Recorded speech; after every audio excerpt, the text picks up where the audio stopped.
And welcome back to another episode of Dogs on the Couch,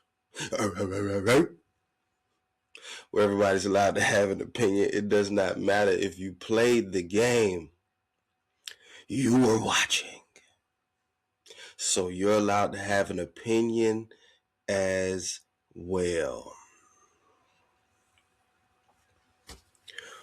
What are we doing?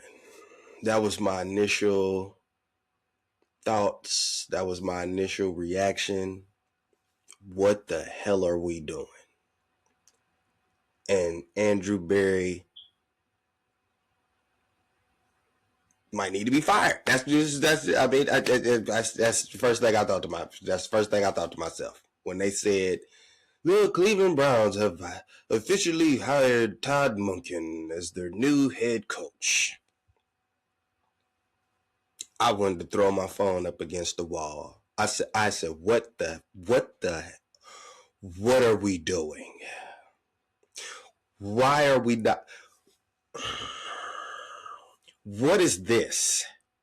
We went through all this topsy-turvy, all this whoopity. We went through all of this to hire Todd Monken? What? Listen, it was two people that I didn't want. Because when we fired Stefanski, I used to say all the time, people be like, well, who you going to get the replacement? I'd be like, who cares? I'd be like, when I used to be like, fire Stefanski, and people be like, well, who you going to get to replace him? I used to tell the person, I'd be like, you. I'd be like, you could replace him. I'd be like, yeah, you could do a better job than Stefanski doing. I bet you could. I bet that you wouldn't take Quinshon Judkins out of the game on 3rd and short from the 1 yard line, on 3rd and goal from the 1 yard line. I don't think you'd take Quinshon Judkins out of the game and have him standing next to you so you could run a wildcat or some type of variation with the tight end taking the snap from under center. I don't think you'd do that. So respectfully, I used to be like, man, I don't care who it is. Just get anybody. I don't care. Pick a bum off the street. They got to be better than Stefanski. And the two people that I didn't want was Todd Monken and Mike McCarthy. I didn't want either one of those. I didn't want either one of those guys. I didn't want either one of those candidates. And lo and behold, the Browns hired Todd Monken as the head coach. I'm like, Andrew Berry, can we fire him now? Is it too late to fire him? Can we fire him? Because I am trying to defend Andrew Berry and say, well, he should get another year. You know what I'm saying? He had a good draft. And like, we don't know what was going on with Kevin and all this other stuff. Okay, whatever. Well, let's just see how it works. And then he hires Todd Monken. I'm like, get him out of here. Get him out of here. Can we fire him? Can we still fire him? Can we fire him? We went through all of this with the Nate Shield house and then the not complying with the Rooney Rule, which I didn't have a problem with that because I felt like they did the Rooney Rule justice. I felt like they didn't do this. Well, let me just hurry up, bring black guy X in here, interview him, and then we got the Rooney Rule out the way. Now we finna start looking for our real head coach. Like, I don't think Browns clearly didn't do it like that. You know what I'm saying? They interviewed people who they felt like could potentially get the job. So we're not just interviewing you because you're a minority, so we can just get that out the way. No, we're interviewing you as a minority, but also we truly feel like you could be a potential real candidate. So we not in a rush to, we got to hurry up and get you in to satisfy the rules. Like, nah, if we consider you as a real live potential candidate, like, it is what it is. It's not a rush to, we got to rush to get you. It's like, nah, man, we see you as a real live potential candidate. So we're not in a rush to get you out the way so we can just hire who we really want. It's like, nah, if you part of what we really want, we ain't in no rush to, you know what I'm saying? We're going to set up the interview as it goes. We're not going to just hurry up and rush and get a guy in here so we can get him out and just say, we did it. See, we did it. Now we got to hire somebody else. So I do give the Browns credit for that part, but just the whole Todd Monken thing clearly has the city in shambles, especially with the initial news. I was just taken back. I was like, what the hell are we doing? This is crazy. I just when I wanted to be back on board after being off board with Stefanski. And I'm like, oh, Stefanski's gone now. I could try to be back on board again and try to support and be optimistic. And then we bring in Todd Monken. I was too upset. I mean, heated. Then once the dust settled, the same way with Kevin Stefanski, when I was like, okay, I don't like it. I hate him. But he's going to be the coach, so I will have to just accept the fact that he's going to be the coach. And then let me see what happens. Let me see what he does. Because you're going to be the coach. So let me just see what you do. So once I accepted the fact that he is indeed going to be the head coach,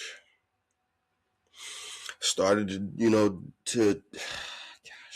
I started to kind of do some more research, do my due diligence. I had a little bit of information on him, not a ton, not a ton. I can admit that. So I started, digging into the archives, so to speak, the YouTube archives and, the internet and everything, and trying to look up everything I could find about him. And what I will say is this. Although I'm still not, Todd Monken, I'm the furthest thing from that.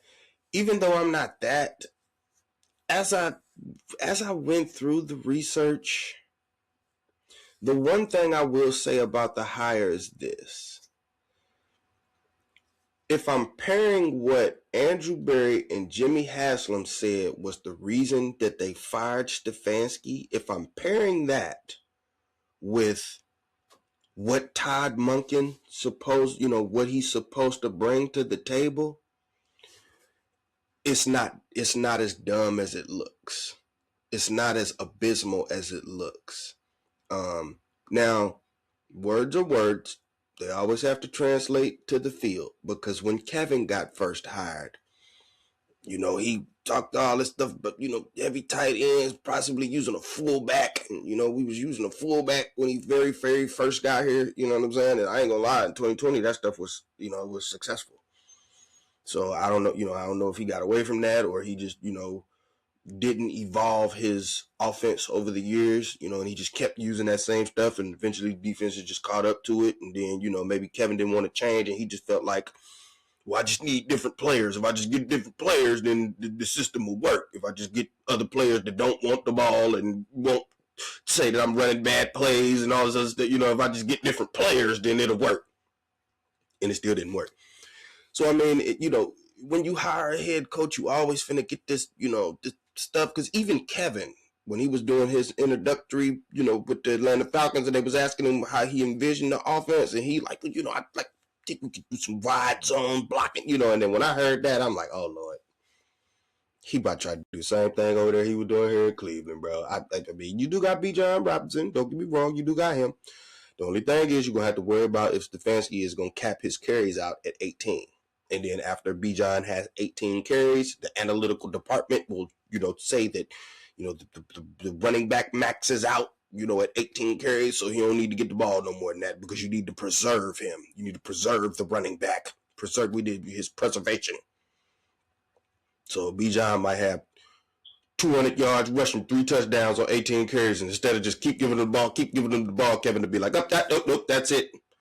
3rd and short, we're going to take Bijan out, and we're going to run Wildcat with Kyle Pitts under center taking snaps. So I don't know. If Kevin get to bringing that to Atlanta, y'all in trouble. Like, if he learns from his mistakes with the Browns and don't try to do that dumb stuff with y'all, you might be okay. I still don't think he's a leader of men. He doesn't kind of get you motivated and get you going. He was even asking Matt Ryan if he could curse upon heading into the building. He's like, hey, can I curse? They're like, yeah, you can do whatever you want. He's like, yeah, let's go. And that's what I used to say before. It's like when he dropping them F-bombs, it don't feel like he mean it. You got to ask permission to curse? What are we doing? Can I curse? What? I don't think Sean McVay asks permission to curse. Ben Johnson didn't ask anybody permission to curse when he came back into the locker room after beating the Packers and was like, F the Packers, yeah! Rah! F those guys! Like, he didn't ask permission for that. He just did it.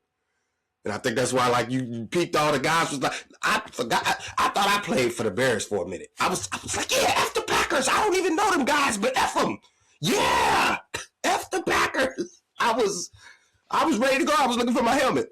I was ready to go. When I saw that, I'm like, oh, where's my helmet, coach? I'm ready to go. I'm ready to go. Yeah, F the Packers. Yes. You know, with Kevin, it's like, well, am I allowed to curse? Can I curse? Yeah, F yeah, dude. Bruh. Anyway, enough here. When you get into the philosophy or the like the ideology that Todd Monken has, from what he's saying, it centers around not necessarily having a system, but instead being able to adapt to his personnel and then building his system around said personnel and whatever their skill sets are. And again, that's one of the things that I used to go crazy about with Kevin Stefanski, because I always felt like Stefanski was my system. And I don't care who you are, what your skill sets are. My system says you're supposed to do this, so do it. Odell Beckham, if my system says you're supposed to be a decoy, I don't care that you open. I'm not throwing you the ball. That's not what my system said. My system said you the decoy on this route. So I'm not throwing you the ball. I don't care if you open. I don't care. If you're listening to Todd Monken, it kind of seems to be the exact opposite, which is whatever I notice that this individual is good at, or that they excel at, or that, this is one of their better skill sets, I want to put you in position to be able to utilize said skill set. And then that's the system that will run. Not just, well, I got a specific system and I don't care about the personnel or the pieces or the parts. It's got to go into my system because I want to run my system. And with Todd Monken, it seems like, well, the way he's talking, the way he's delivering it, he's much more in tune with the personnel that he may have and more inclined to design things around his specific personnel, instead of trying to force his personnel to just do precisely what he wants them to do. And then maybe their skill set for that isn't necessarily the best. So instead of trying to force them into a box, it's like he's open to be like, well, let me just see what you're good at. And then we're going to draw stuff up around that. And then let me show you where I feel like we can utilize that. That's another thing that I noticed that he was saying that was kind of caught my ear a little bit, where he was saying, when installing an offense, the way he likes to do it, the way he feels like it resonates with the players and it grabs their attention and gets them to lock in. He says, like, when he's presenting the install for the offense, the way he likes to do it is he likes to approach the players, off rip, just basically like, well, here's how I see you being great in this offense. Here's how I see you getting the ball in this offense. Here's how I see you excelling in this offense. And respectfully, as a guy who, played offensive side of the ball, yes, that really gets me. That's going to get my attention. You already talking about how you envision me getting the ball. Okay. I'm locked in. What you saying, coach? I'm with you. What's up? Because even if you started off with, let me show you how we can get you the ball, I'm locked in. Even if you started off by saying, okay, so look, blocking is going to be very key. I'm still with you because you already talked about getting me the ball. So again, like blocking is very key. Okay, well it could be, all right, look, we got this scheme where we doing this, you blocking, and then we got a variation of that where instead of you blocking, boom, you gonna press release and then bam, we catch you for the deep ball because you got the afterburners. You good at, what I'm saying, the down the field speed. So we're gonna set it up. It's just you gotta, when the blocking is there, you gotta block, and then when your time come, boom, I'm gonna draw it up. I'm gonna call your number. I'm definitely gonna call that number. So don't be out there lackadaisical. Oh no, I'm calling the number. I'm gonna call your number. That's the kind of vibe that is like it's kind of giving off with what he's saying.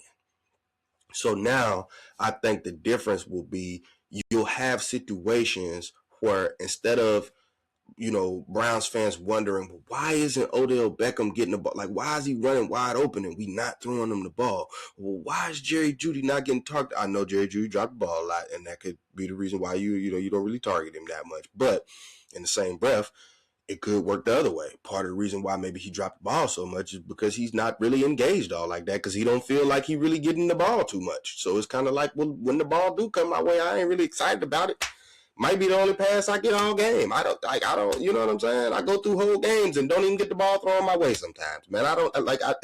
You want me to stay engaged with this? How am I supposed to stay engaged with this? I'm the number one wide receiver and just won't throw me the ball. We just only throw the ball to Harold Fanning Jr. Like, we just won't throw me the ball, huh? So, it's a give and take. And again, I ain't the big, Jerry Jeudy, man. I tried to defend him, a little bit, but some of the stuff he be doing just be out of sorts. Some of the stuff he do, I can't defend. Like dropping the ball. Now every receiver drops the ball, but sometimes he drops the ball a little too much. And then my thing is this: if you're gonna drop the ball like that, you got to be humble. And it's like sometimes Judy struggled with being humble. You know what I mean? You want to hop up in your face talking all crazy like you Calvin Johnson or somebody, like you Megatron, like you just catch everything. Bro, you drop the ball all the time. So I don't think, you know what I'm saying? When you dropping the ball, I don't see the quarterback coming to you like, bum, what is you doing? Like, catch the ball, stupid. Like, I don't see him coming to you like that. So why you stuff like that? You know what I'm saying? Like just little stuff like that. Jerry Jeudy, I can't. You know what I'm saying? I can't defend that stuff. But again, essentially, just with me having a wide receiver mindset, it's much easier to be engaged in the game when you feel like you have an opportunity to get the ball. When you feel like, coach is going to draw some stuff up to get you the ball, to utilize your talents or your skill sets. So that is one of the, that's one of the things, that really kind of sparked my interest, kind of put my antennas up, in regards to Todd Monken. The other thing that was, that kind of stood out to me, and my goodness, I should have the actual quote drawn up, but this is just the initial reaction. I'm going to do a little bit more of an intricate video with Todd Monken, just kind of going over, where his offense is ranked and different things like that. Similar to what I did with Stefanski as to why he wasn't a good coach and where his offenses was ranking and, the passing game, running game, all that different kind of thing. This was just kind of my response to the initial reaction. And again, this is Dogs on the Couch, but you could kind of call it the procrastination podcast because I don't like to jump right out there like when because everybody else just jumps right out there in the beginning.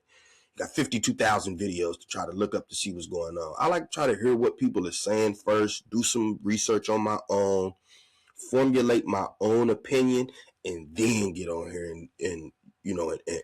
and spit my game. You know what I'm saying? Like, I don't like to just hurry up and jump out there. Like, I want to do some research first. Like, I want to look into what I'm saying before I just hop in front of this camera, just get to talking. You know what I mean? Like, I do want to try to be knowledgeable about what I'm talking about before I just hurry up and get to spewing hot takes and opinions and stuff like that.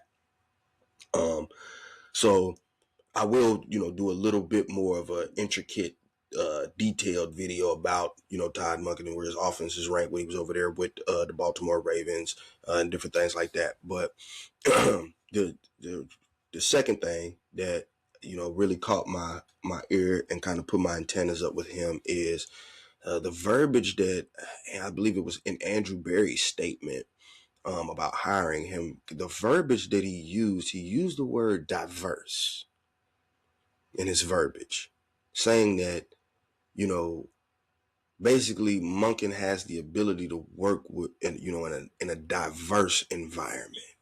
You know, he's very good with diversity. That stood out to me. Antennas were up. Because respectfully, diversity, it's a corporate way of saying you can deal with all races, uh, uh, ethnic groups, backgrounds, all of that different kind of thing. You don't just relate to a certain type of player or a certain type of person. You can relate to somebody who was spoon fed and grew up in a 30,000 square foot house. You know what I'm saying? You could relate to somebody who was a Nepo baby, and you can also relate to somebody who came from the projects. Like that's, and everything that's in between. That's what that means to me. The diverse aspect.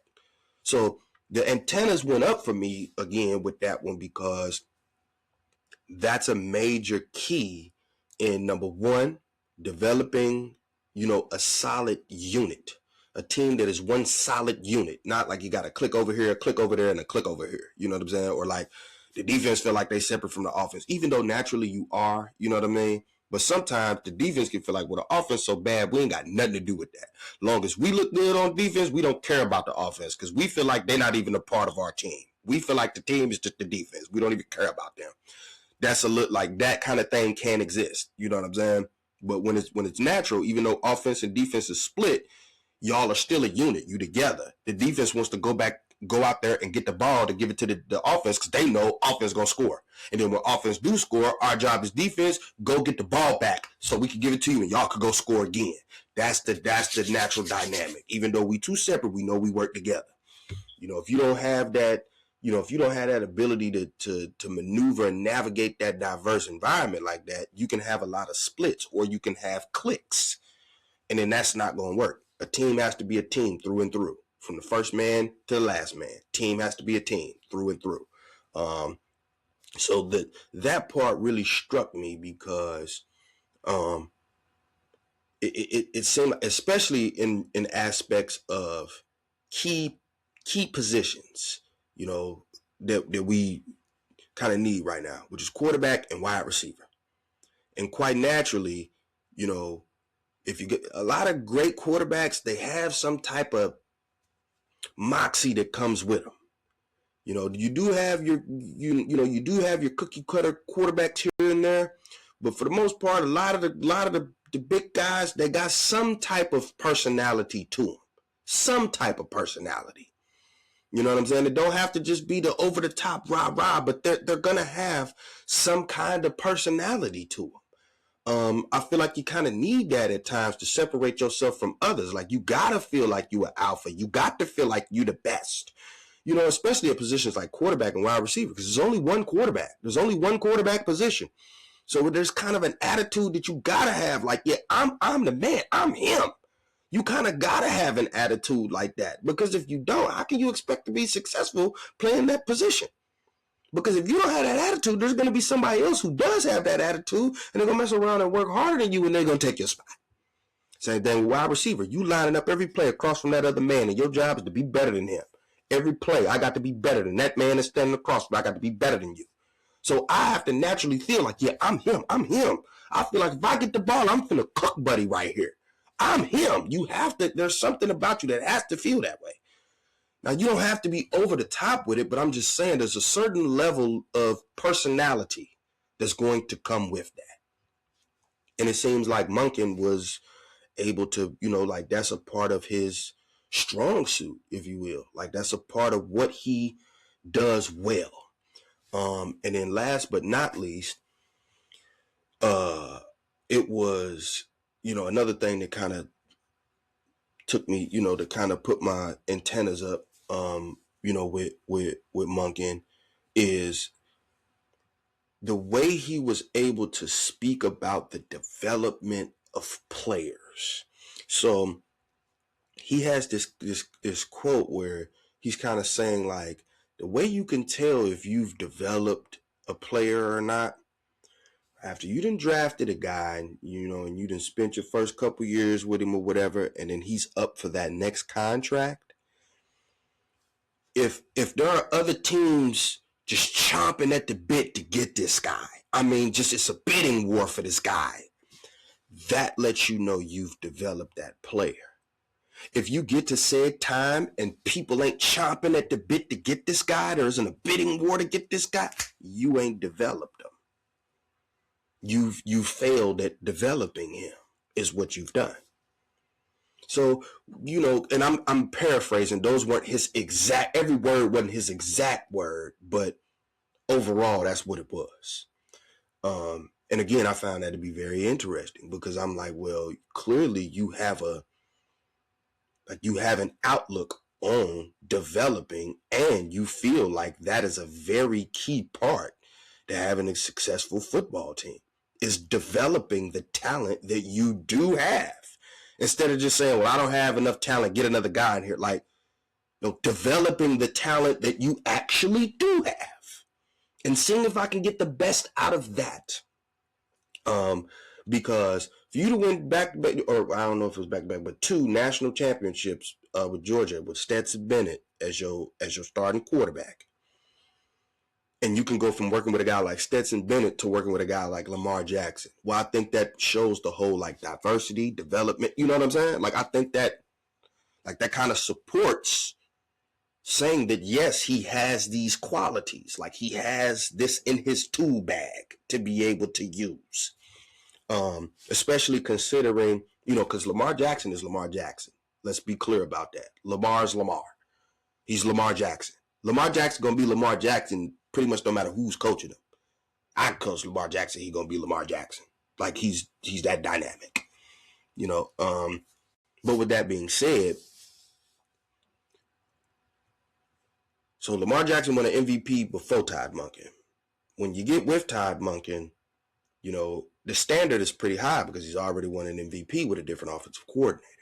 So the standard is set high. Well, Todd Monken was able to, you know, be his offensive coordinator and help him get yet another league MVP. Not only that, he had what could be his most efficient season as an NFL quarterback, throwing 41 touchdowns to only 4 interceptions. And again, this is a guy, Lamar Jackson, that I'm talking about. This is a guy that they said was a running back, that should be a running back. That he can't really throw, that he should be a running back. And Monken was able to utilize this man's skill set, or look at what he does and be able to be like, well, this is how I envision you being the most efficient version of yourself. And it led to 41 touchdowns, 4 interceptions. That's pretty darn good, you know, in my opinion, especially for a guy who was viewed as a running back coming into the league. So again, those are the 3 main factors for me, man, that, you know, when I went and did my personal research to try to, you know, see the intricacies of Todd Monken, you know, and what he may be bringing to the table, you know, as opposed to just looking at the name and hating the name, because it's clearly not the sexy hire. Like, it's clearly not. It's clearly not a name that we were looking at, you know. And then the whole, like, he's never been a head coach before. You know, he's not the young hot coordinator. He's kind of an older guy, like all of that kind of stuff. Even still, man, I get all those things because, you know, what it was looking like, especially with the whole Grant Udinski and you know, Nate Shieldhouse, you know, and how Nate Shieldhouse really was kind of like the thing that majority of people was kind of like, you know, the hot young offensive coordinator guy, you know what I mean? But the grand scheme of things, man, Monken is going to be the head coach. So I'm going to have to give the guy a shot the way I'm looking at it, honestly. And it sucks to say it like this.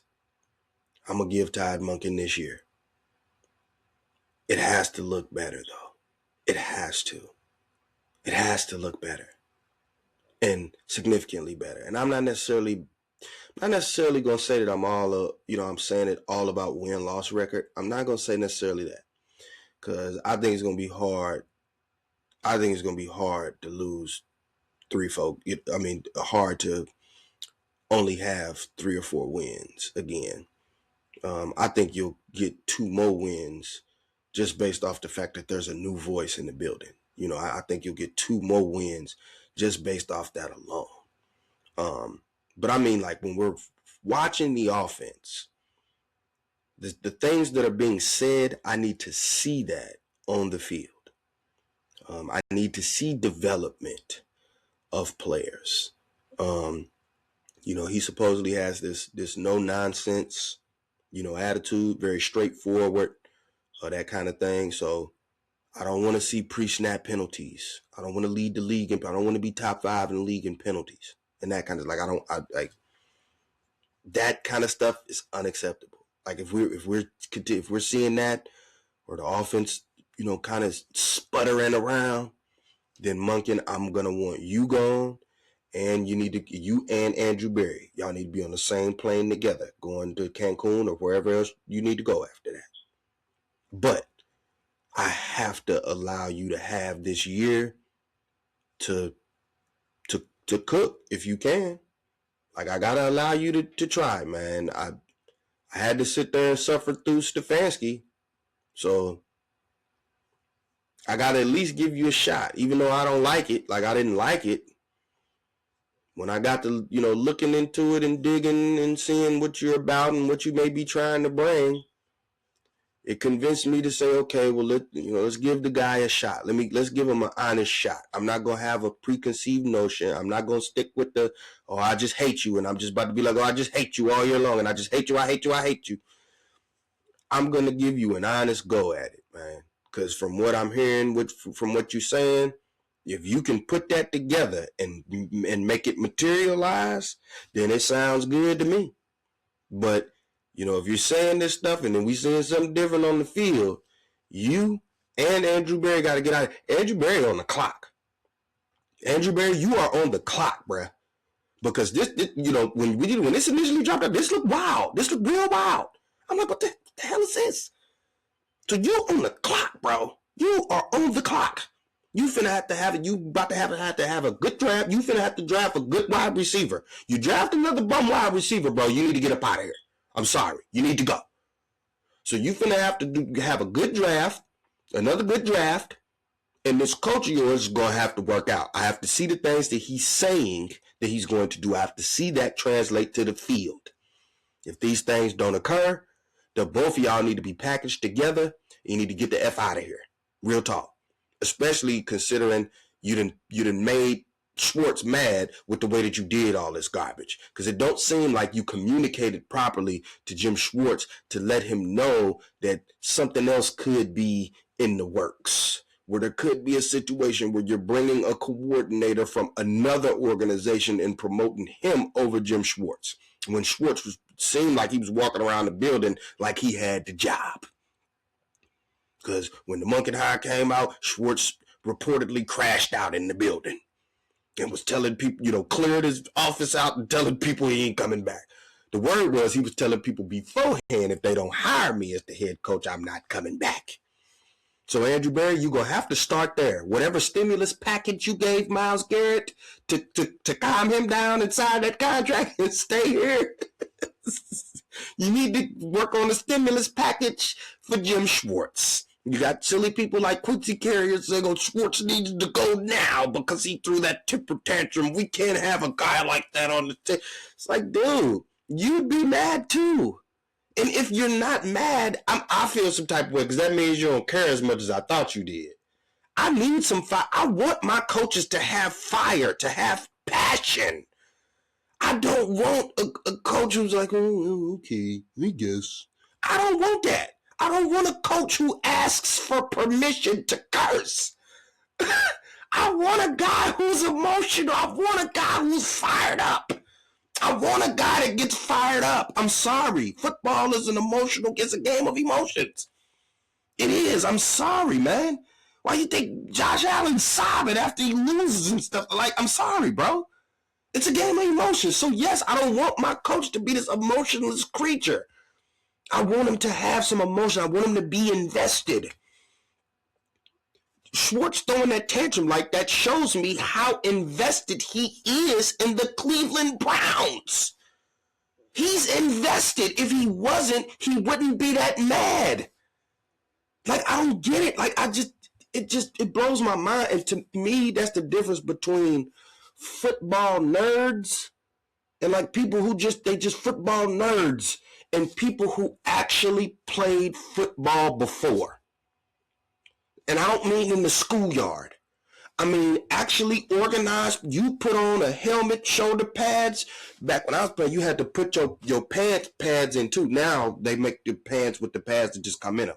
But when I was playing, you had to put all your pads. You had to put your hip pads in. You had to put your thigh pads in. You had to put your knee pads in. You had to put the cup. You had to drop the cup. You had to put the cup in there. You had to put all your own pads in. So I think there's a huge difference between football nerds who they love the game of football. I'm not mad at anybody who love the game of football, but nerds only look at the numbers. They don't have a feel for the emotion of the game. They don't know what it's like when you under that helmet and you got them pads on and you doing two-a-days, you running wind sprints and Ben-Hurs. Like, they don't know what that's like. When you got a certain amount of time to complete this Ben-Hur for your skill position group, and then everybody has to finish in that time. If everybody don't finish in that time, everybody got to run again.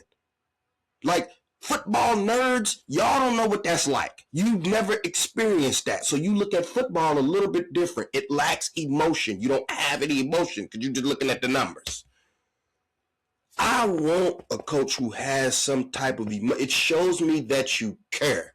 It shows me that you're invested. It shows me that you're not just looking at everything as a bunch of numbers.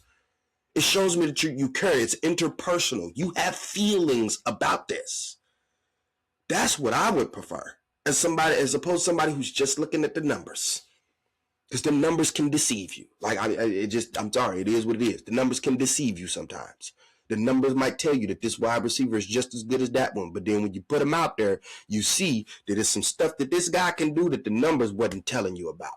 Like how he just, he go up and high point that ball. You know what I'm saying? Like, he has this ability to fight for the ball that's not necessarily in the numbers. Like where it was with Brandon Cooks, how he let old boy steal that interception from, when Josh Allen threw Brandon Cooks let the defender take the ball away. You know what I'm saying? Like stuff like that. Like a guy who will fight for that ball. That's not in numbers. That's in the person. You gotta be have an interpersonal relationship with that guy to know, hey, this the type of guy, he's gonna fight for that. He's gonna fight for that ball. So that's somebody that I'm gonna throw that ball to. Not just what a number says that this guy's good and that he can catch the deep ball, so we're going to throw it. It's like, nah, in situations like this right here, like, nah, we know him. We know his pedigree. We know how he built. He built to do that. So, the fact that you ticked, Schwartz off with this whole process, Andrew Berry, you need to pucker up, pause, you know what I'm saying? Get ready to kiss some butt. Because in my opinion, you need to do everything you can to keep Buddy around. I feel like that would be a extreme help. I mean, in hindsight, or I shouldn't say hindsight, on the other side of the spectrum, you have the talent that you have on defense. You probably can kind of find another defensive coordinator or whatever. It's just, again, my thing. The problem with that is, because Myles Garrett already posted on the internet, basically with the head down like this, with the Popeyes chicken lady with the head down, like, oh my goodness, we can't really interpret what he means by that. We don't really know. But clearly, the players on defense, they have a relationship with Jim Schwartz. Like, they got a relationship, and again, like, sometimes that personal relationship, it makes you play harder for a guy. Because, you got that relationship. You feel like this guy's invested in you. You feel like this guy cares about you. You feel like he's really there for you. Like, he wants the best for you. You will run through a wall for somebody like that. So respectfully, man, like, yeah, you can probably get another person to coach the defense, but it's like there's no guarantee that the defense is going to look exactly the same. So if you did, I understand what we was doing. I kind of see where you was going with the Todd Monken hire. I kind of see where you was going with the stuff that he's saying. Because again, if I pair that up with why you said you fired Stefanski, which was Buddy, you felt like the team had enough talent to win a couple more games, and you felt like Buddy wasn't developing nobody. He probably struggled with, personalities and stuff like that. I think that's why you used, Todd Monken being able to be diverse, as a part of what you were saying is for when you had hired him. But we got to clean up some stuff now that you done hired, buddy. We got to clean this stuff up in order for it to be successful, in my opinion. And it's going to start with trying everything that you can.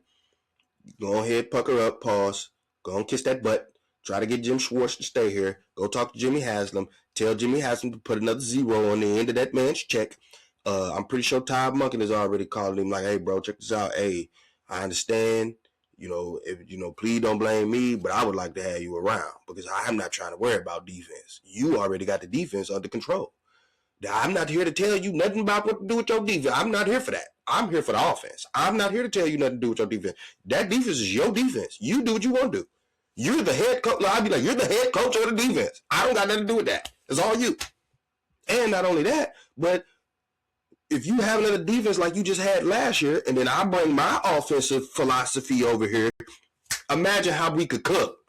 And then the next upcoming head coaching cycle, you're gonna be right back in the mix, and you're gonna have even more people trying to get after you then, because it's gonna look so much better. Because now it ain't just well, we looking to see what the Browns do. Oh, they getting their butts kicked like usual. All right, we back. Now people gonna be tuned in like, oh yeah, this is a good game. Oh, the Browns are actually worth watching now. Now you get more eyes on you. So again, like I say, man, I think I think I can see somewhere of where the plan was going, but we're gonna have to do a little bit of cleaning up. And it starts with trying to get Jim Schwartz back on board. And then if you can't, Andrew Berry, you're gonna have to find a more than serviceable replacement and pray that headed into this upcoming season that everything is gonna work out on the defensive side if you have to get a new coach. If you have to get a new coordinator for the defense. By the way that you fumbled the bag, throughout your little head coaching process and who you want to hire and all that other stuff, because apparently the communication wasn't up to par. Otherwise, I don't think Schwartz would have been so ticked off the way that he was. So Todd Monken, give you a fair shot, man. It is what it is. I like what you're saying. Hopefully that translates to the field. And then Andrew Berry, Jim Schwartz, please don't leave, please. Please, I would much rather have you here than try to have the defense learn somebody do stuff, and then pray that Myles Garrett likes to do all this other garbage. Please stay, Jim Schwartz. Even if they don't want to say please, I will. I say please. Hey, man, it is what it is. Some of these other people, like when people want to be in Cleveland and they invested here, they be quick to throw them out. And I feel like that's dumb, and that's why people don't want to come to Cleveland. Okay? That's why people don't want to come. Okay? Because it's already terrible. It's -1 degrees outside. So that ain't getting people to come here. And then the people that is here, you treat them like they want to be here. You treat them like trash.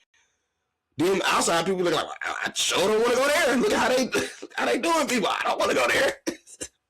I'm going there for it's cold. Then when you want to be there, they don't like you. They only like people who don't want to be there. I'm sorry. It's just like that's the way it works. So please, Jim Schwartz, stay. And last but not least, Andrew Berry. My friend, you are on the clock. Dogs on the couch. Signing off.